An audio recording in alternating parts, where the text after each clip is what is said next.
Bonjour à toi très chers spectateurs et bienvenue pour ce nouveau top, un nouveau top 5. J'attendais ça depuis longtemps, j'espère que vous aussi, n'est-ce pas que vous l'attendiez. Cette fois-ci, après avoir parlé des films d'action, qui est un des genres que je préfère tout simplement, aujourd'hui je vais parler d'un genre un petit peu plus underground, un petit peu plus méconnu, bien que pourtant très grand public à une époque, à savoir le western. Donc je vais vous faire le top 5 de mes 5 westerns préférés.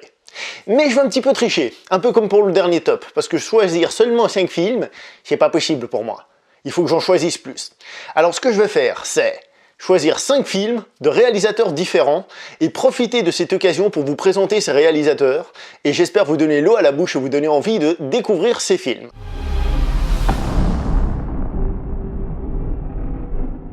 Avant de me lancer dans ce top 5, je me permets de vous rappeler que j'avais fait une vidéo sur Kurosawa, qui s'appelait Kurosawa Enter the Matrix, que je vous conseille de voir, tout simplement parce que Kurosawa a beaucoup influencé le western.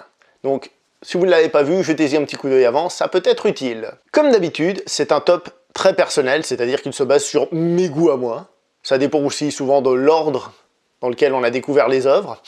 Et je vous le dis encore une fois, comme j'avais dit pour le top 5 des films d'action, si demain vous me demandez à nouveau de vous faire un top, il est possible que je vous cite un autre film. D'accord? Parce que j'ai de la peine à me contenir. Il y a beaucoup de films qui valent la peine, donc c'est difficile d'en choisir que 5. D'accord? Alors, maintenant que tout est en place, c'est parti pour le top 5.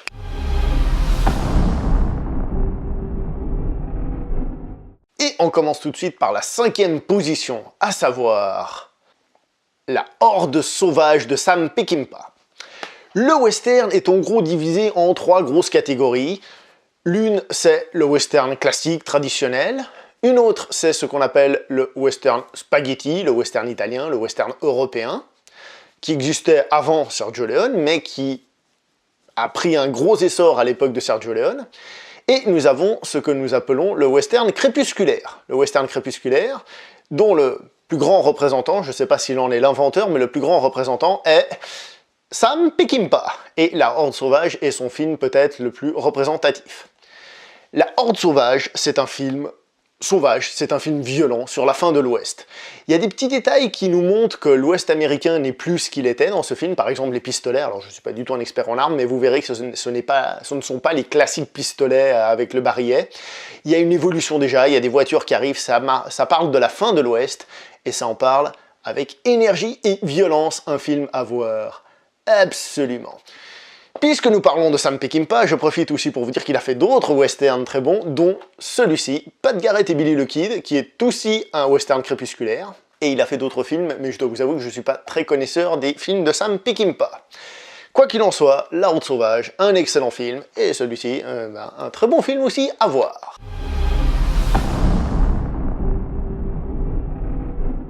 En 4e position, je voudrais vous présenter un film, mais d'abord je vais vous présenter d'autres œuvres de ce réalisateur qui valent toute la peine d'être vues. C'est le réalisateur, entre autres, du film Le Dernier Jour de la Colère, I Giorni dell'Ira, que j'ai sans doute très mal prononcé en italien, dont, entre autres, vous pouvez retrouver la musique de ce film dans le film Django Unchained de Quentin Tarantino. Un film avec Lee Van Cleef et Giuliano Gemma. Et croyez-moi, c'est pas considéré comme un fleuron du western italien pour rien. Il est aussi le réalisateur d'un film moyennement super connu, à savoir Mon nom est personne, il mio nome è nessuno. Un petit chef-d'œuvre. D'ailleurs, j'ai eu de la peine la première fois que je l'ai vu, j'ai eu de la peine parce que c'est un mélange d'épique, de western épique et de western comique qui m'a un petit peu déboussolé. Moi, je suis plus western épique que comique. Et la première fois, j'ai eu de la peine. Par contre, à la révision, croyez-moi, ce film, il en a des qualités. Et le film, celui que j'ai vu et que je préfère de son réalisateur, c'est Texas. Alors, le nom français est assez horrible. Le titre original, c'est Il prezzo del potere, qui veut dire le prix du pouvoir. Et pour vous résumer la chose simplement, c'est un film qui commence par l'assassinat du président des États-Unis.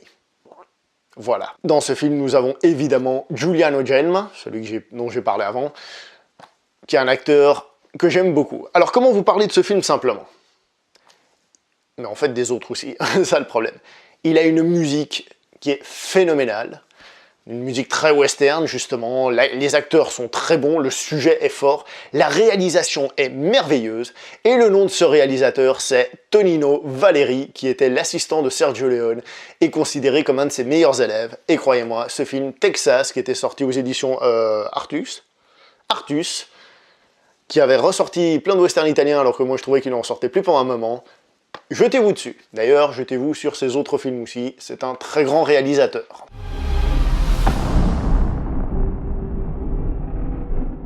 En troisième position, je suis un petit peu embêté. J'ai ce film en DVD. Le problème, c'est qu'à l'époque, il était sorti accompagné d'un livre. Il était dans un truc en plastique tout pourri, donc j'ai pas de boîte pour vous le montrer, donc j'ai pas envie de vous le montrer. Évidemment, un chef-d'œuvre et sans doute un de mes westerns italiens préférés. Enfin, c'est vraiment quelque chose de particulier, parce que nous sommes évidemment encore dans le western italien. C'est entre autres le réalisateur du film Saludos Hombre, magnifique traduction, d'ailleurs le réalisateur fait une interview, je sais plus dans lequel des DVD, puisque le réalisateur parle français, et quand on lui a dit qu'on a traduit son film comme ça, il a dit « Vous en France, vous donnez vraiment des noms de merde aux films », et ça m'a fait hurler de rire. Il est le réalisateur d'un film bien meilleur, puisque celui-ci c'est son plus faible, à savoir le film Colorado, avec juste Lee Van Cleef et Thomas Millian. A savoir que ce film est la suite de celui-ci, puisque Thomas Millian reprend le personnage de Cuchillo, ce qui veut dire couteau. Ce film est une perle. Alors, Colorado, c'est un film bidon. Le film, en VO, il s'appelle La Resa dei Conti, qui veut dire règlement de compte. Donc, un film à voir absolument. Et son meilleur film, c'est pas compliqué niveau western, parce qu'il en a fait que 3, c'est le dernier face-à-face, Faccia a Faccia. Le réalisateur, son nom c'est Sergio Sollima. C'est considéré comme l'un des 3 grands Sergio du western italien, donc Sergio Leone, Sergio Corbucci et Sergio Sollima. Il n'a fait que 3 films, mais croyez-moi, il est génial. Il y a toujours Thomas Millian, mais il y a aussi l'énorme Gianmaria Volonte, j'ai eu un petit blanc l'espace d'un instant, qui nous fait une interprétation de fou, et c'est un film très intéressant parce qu'il parle de comment le pouvoir peut corrompre les gens, etc., etc. C'est un western à voir absolument. Si vous ne connaissez rien au western, laissez-vous tenter, croyez-moi. Vous serez convaincu, vous serez convaincu.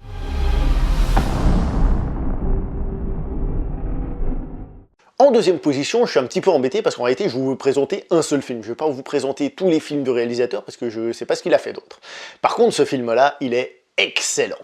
Peut-être que vous l'avez remarqué depuis le début de ce top, mais moi j'aime bien les westerns un peu punchy, un peu violents, j'aime bien le western italien, j'aime bien le western crépusculaire. Et quand j'ai vu ce film, celui-là, je me suis dit, je sais pas ce que ça va donner, et le film m'a donné une grosse claque. Ce film, c'est Le train sifflera 3 fois, I Know, où j'aime bien aussi son titre italien, même si c'est un film américain, qui s'appelle Mezzogiorno di Fuoco, ce qui veut dire le midi en feu, donc le midi où ça brûle. Bref, c'est un film américain avec Gary Cooper, réalisé par, comment il s'appelle, Fred Zinnemann, et croyez-moi, ce film est une perle absolue. C'est un vieux film, donc on se dit, ouais, ça va être lent, blablabla, ça va pas... Ben, croyez-moi, il est super rythmé ce film. Alors, c'est pas un film où ça tire dans tous les sens, mais c'est un film qui développe vraiment un sujet avec un côté dramatique très poussé. C'est un chef-d'œuvre, c'est un chef-d'œuvre. Et comme je vous ai dit, moi je m'attendais plutôt à pas trop l'aimer, mais en fait, ce film est une pure merveille. Un peu à la Watch Mojo, maintenant je vais m'amuser à faire des hors-sujets, c'est-à-dire qu'ils ne sont pas dans le top 5, tout simplement parce qu'il y a plein de films merveilleux, plein de réalisateurs merveilleux, et ça vaut la peine de les découvrir. Le film que j'aimerais citer comme une réussite, mais qui rentre juste pas dans ce top, pour moi, c'est, ici mon chéri, Le Dernier Train de Gun Hill, réalisé par John Sturges.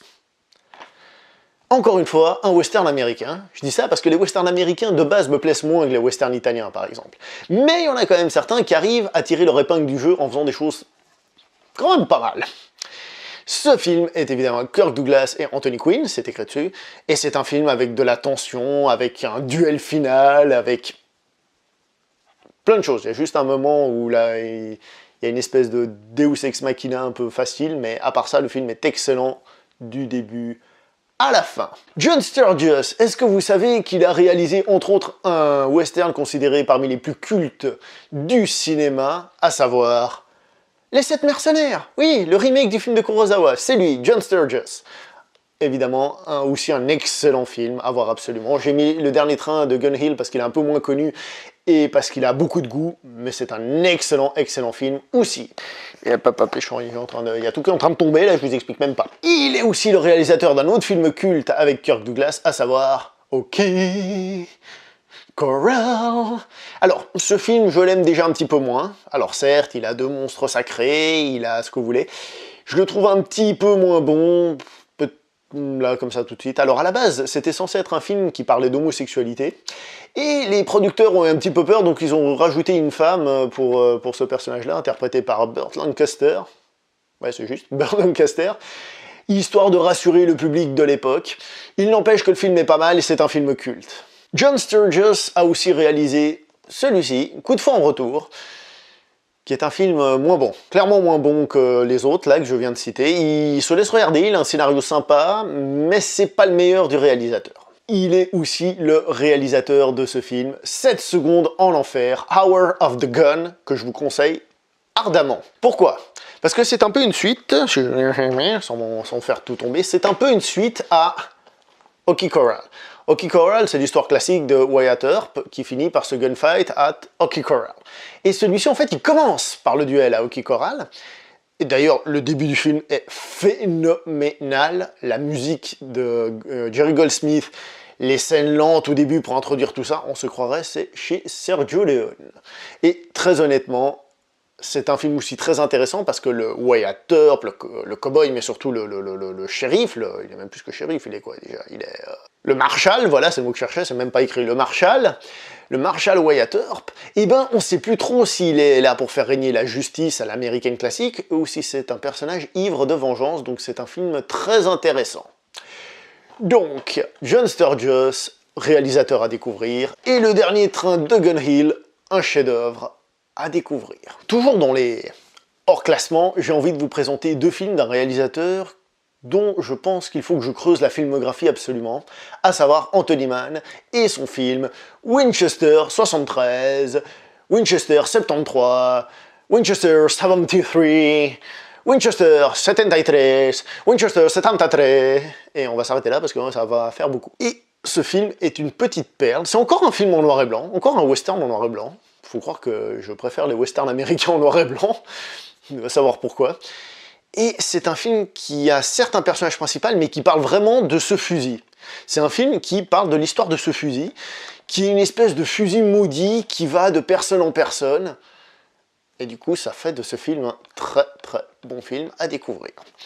Anthony Mann, comme j'ai dit, il faut que je découvre d'autres films de lui. Il est aussi le réalisateur du film Les Affameurs, qui est un film plus quelconque, un western américain plus quelconque, mais qui n'est pas mauvais non plus, mais un peu plus quelconque. J'ai dit qu'il était plus quelconque? Ok, mais il n'est pas mauvais. Donc surtout celui-ci, qui est considéré comme un des chefs-d'œuvre du western américain, est évidemment un film à découvrir. Anthony Mann, ça m'a l'air pas mal. Le prochain film hors classement que j'aimerais vous présenter est un film un petit peu particulier, parce que c'est vraiment pas mon genre de film, c'est vraiment pas avec des acteurs que j'aime, et pourtant il arrive à être bien. C'est surprenant. C'est un film de John Ford. L'homme qui tua Liberty Valance. Et devinez quoi, c'est un western américain, donc il est en noir et blanc. C'est vraiment un peu l'anti-western que j'aime. C'est pas un western pompant, c'est pas un western avec des gars qui ont un charisme de malade, blablabla. En plus, c'est avec l'autre, là, c'est avec John Wayne. Je déteste John Wayne. Je trouve qu'il a aucun charisme et qu'il se la raconte. T'as envie de lui coller des baffes quand tu le vois à l'écran. Alors que lui, il fait justement le gars invincible. Il m'énerve, John Wayne. Et pourtant, dans ce film, John Wayne, il est charismatique. J'ai halluciné. J'ai fait... Mon Dieu, mais il a la classe dans ce film. Il a la classe. Il y a toujours James Stewart, donc réalisateur, je dis n'importe quoi, l'acteur dont j'ai parlé dans les DVD d'avant, hein, James Stewart. Et ce film, il a surtout quelque chose de bien, c'est pour sa déconstruction du mythe américain. Vous avez peut-être déjà entendu cette réplique hors sujet qui dit lorsque la légende dépasse la réalité, on imprime la légende. Et ben c'est tiré de ce film-là, c'est tiré de ce petit chef-d'œuvre-là. John Ford est considéré comme un des plus grands réalisateurs du western américain. Hein. J'ai plusieurs films de lui, Les Cavaliers avec John Wayne. Il faut savoir que John Wayne est son acteur fétiche, ça en dit long sur pourquoi je suis pas ultra fan. J'en ai vu plein d'autres, tels que Le Convoi des Braves, La Chevauchée Fantastique, Le Massacre de Fort Apache, celui-là par contre je le trouve sympathique, Rio Grande et La Charge Héroïque. Je vais être très honnête avec vous, j'aime pas John Ford. Ah, Crime contre l'humanité. Oui, j'aime pas John Ford parce que justement, il représente pour moi le réalisateur moyen du western américain, c'est-à-dire c'est des gars bien habillés, qui sont classe, il y a John Wayne que je déteste, etc., etc. C'est vraiment pas un réalisateur qui m'emballe. J'avoue que tous ces films-là, c'est pas mes préférés. Par contre, il y a L'Homme qui tue à Liberty Valance, qui a été une surprise complète, totale et absolue. Donc, L'Homme qui tue à Liberty Valance, à découvrir. Je présente un dernier réalisateur en tant que hors-top, hors-sujet, à savoir un réalisateur qui est très apprécié aussi, mais dont je ne suis pas forcément le plus grand fan. Et ce réalisateur, c'est Sergio Corbucci. Sergio Corbucci, on revient au western italien, le western que j'aime bien, enfin celui que je préfère. Et Sergio Corbucci, c'est un réalisateur qui est surtout connu pour la violence de ses films. Il a fait des films violents. Je dirais que Corbucci est presque celui qui a donné l'image de ce western italien violent, etc. Même si à l'époque, même les films de Sergio Leone étaient considérés comme ultra violents par rapport au western américain, bah, si on compare à John Ford, forcément que c'est violent. Hein. Mais Sergio Corbucci, lui, va beaucoup plus loin. Alors, je l'aime moins, ce réalisateur, parce qu'il est un peu brouillon. C'est des films qui sont un peu... on sent que c'est du cinéma un peu bis. Mais il n'empêche que le monsieur a quand même vachement marqué les esprits et il a fait des films qui valent la peine d'être vus. Alors, on va commencer par parler de Le Spécialiste avec Johnny Hallyday. Ouais, Johnny Hallyday, ouais, c'est pas une blague. Alors bon, Johnny Hallyday, on peut l'aimer ou pas l'aimer, mais il a un certain charisme dans son visage, même si en tant qu'acteur, il est moyen. Il a quand même pu tourner avec des mecs comme Johnny To dernièrement, et là il a tourné avec Sergio Corbucci. C'est quand même pas mal pour un type, hein. C'est quand même pas mal du tout. Donc c'est pas le meilleur qu'il a fait, mais il se laisse regarder, il est sympa. Sergio Corbucci est évidemment aussi le réalisateur culte de Django, Django, donc l'original. Alors ici c'est une édition de DVD, Wildside, hein, qui sortait des DVD magnifiques, avec les 4 de l'Apocalypse. Les 4 de l'Apocalypse de Lucio Fulci, je vous le déconseille personnellement, j'ai pas démassé. Mais par contre, Django, Django, ça c'est un grand classique. Si vous avez aimé Tarantino, vous devez voir ce film, et même si vous l'avez pas aimé, vous devez le voir. Sergio Corbucci, c'est un réalisateur qui s'amuse un peu à faire de l'anti-Sergio Leone tout en faisant du western spaghetti. C'est des films à découvrir, même si je ne les aime pas autant que d'autres, c'est quand même des films à découvrir. Il a aussi fait Navarro Joe, qui est pas mal du tout parce que c'est un western italien qui parle des Indiens. Alors, je ne sais pas si vous avez vu les films que je vous présente, surtout ceux que j'aime le plus. Ça parle pas beaucoup d'Indiens, simplement parce que la thématique des Indiens n'est pas là ce que je préfère dans un western. Je suis plus duel, soleil, et on s'entretue. Ça veut pas dire qu'il n'y a pas des bons films sur les Indiens, ça veut pas dire que le sujet n'est pas intéressant, le massacre des Indiens, etc., etc., mais ce n'est pas la thématique qui m'intéresse le plus. Ici, nous avons un western italien qui parle d'un Indien, et c'est toujours intéressant quand quelqu'un qui est hors des États-Unis parle d'un sujet qui tient à cœur les États-Unis, mais il a sa vision à lui qui est assez différente. Sachez que c'est un des films préférés de Quentin Tarantino. C'est pas mon film préféré, mais c'est un film bien. D'ailleurs, je vais peut-être me le refaire ce soir. Bon, en fait, depuis que j'ai commencé cette vidéo, j'ai envie de m'en refaire plein, mais bon. Et la pépite de Sergio Corbucci, c'est Le Grand Silence. Œuvre majeure, chef-d'œuvre. Je dis chef-d'œuvre alors que je les ai même pas mis dans le top, mais il faut comprendre qu'il y a beaucoup d'excellents films. Et ce film-là, je vais faire une vidéo dessus, c'est obligé. Sachez juste qu'il faut le voir. Il faut le voir, c'est tout. Voilà. Je vais aller partout, je vais ranger tout ça, je vais galérer, je vous explique même pas.